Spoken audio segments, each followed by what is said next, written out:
Sa ngalan ng Ama at ng Anak at ng Espiritu Santo. Panginoon, isugo mo ang iyong espiritu at pagpanibaguhin mo ang muka ng aming mundo. Ang ebanghelyo sa araw na ito ay mula kay San Lucas, Kabanata 18, talata 9 hanggang 14. At ang ebanghelyong ito ay isang talinghaga patungkol sa dalawang uri ng tao. Ang isa ay Pariseyo at ang isa ay ang publikano o maniningil ng buwis. At sila ay pumasok sa templo.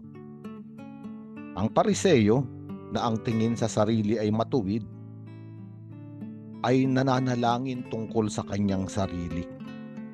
Ang ibig sabihin, para bang hindi niya naman kinakausap ang Diyos. Kung hindi sa harapan ng Diyos, sa loob ng templo, ay kinakausap niya ang kanyang sarili at kanyang ipinagmamalaki ang mga kabutihan niyang nagawa.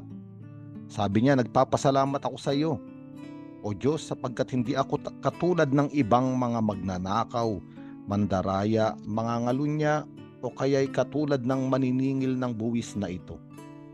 2 beses akong nag-aayuno sa loob ng 1 linggo at nagbibigay ako ng 10 bahagi mula sa lahat ng aking kinikita. At ang ganitong uri ng panalangin ay isang panalangin na para bang hindi umaabot sa pandinig ng Diyos. O maaari nating sabihin, napapakinggan ng Diyos, ngunit hindi nalulugod ang may likha. Sapagkat ang ganitong uri ng pananalangin ay pananalangin may kaakibat na panghuhusga sa iba. Isang taong ang tingin sa sarili ay napakabuti, ngunit kanya namang hinuhusgahan at minamaliit ang ibang tao. At ang Pariseyong ito ay hindi nauunawaan ang puso ng Diyos. Isang Diyos na nagpapasikat ng araw sa mabubuti at masasama.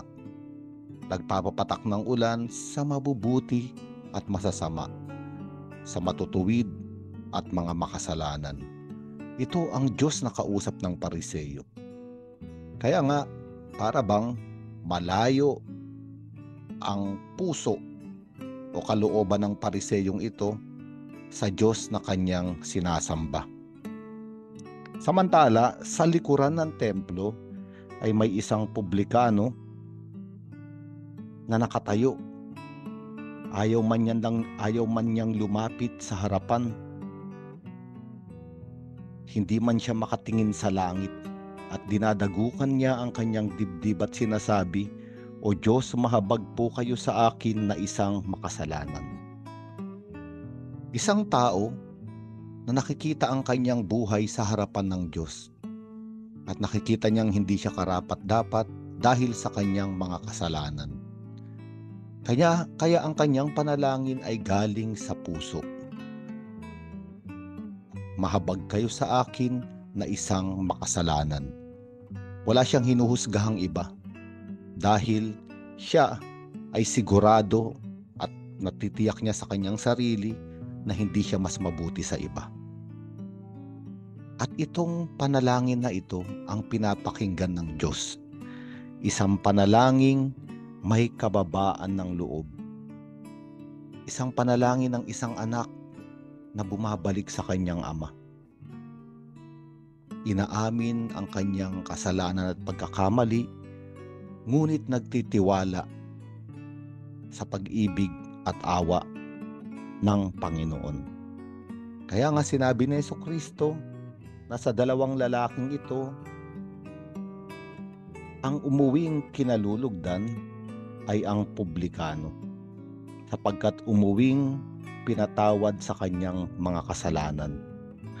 Ngunit ang Pariseyo ay hindi, sapagkat ang sinumang nagmamataas ay ibababa at ang nagpapakumbaba ay itataas. At sa araw na ito, tayo ay inaanyayahan ng mabuting balita na suriin ang ating mga buhay, ang ating kalooban sa harapan ng Diyos at manalangin na umaasa na kaya niya tayong kahabagan, kaya niya tayong ibigin, at kaya niya tayong patawarin. Inaanyayahan tayo na magkaroon din ng puso ng Diyos.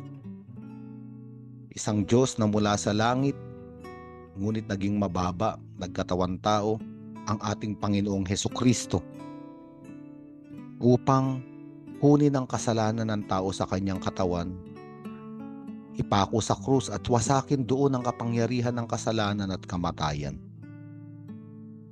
Isang Diyos na hindi tinitignang ang kanyang sarili na siya ay mas mabuti sa iba. Kaya nga kaya niyang ibaba ang kanyang sarili at pumasok sa level ng taong nasa kasalanan.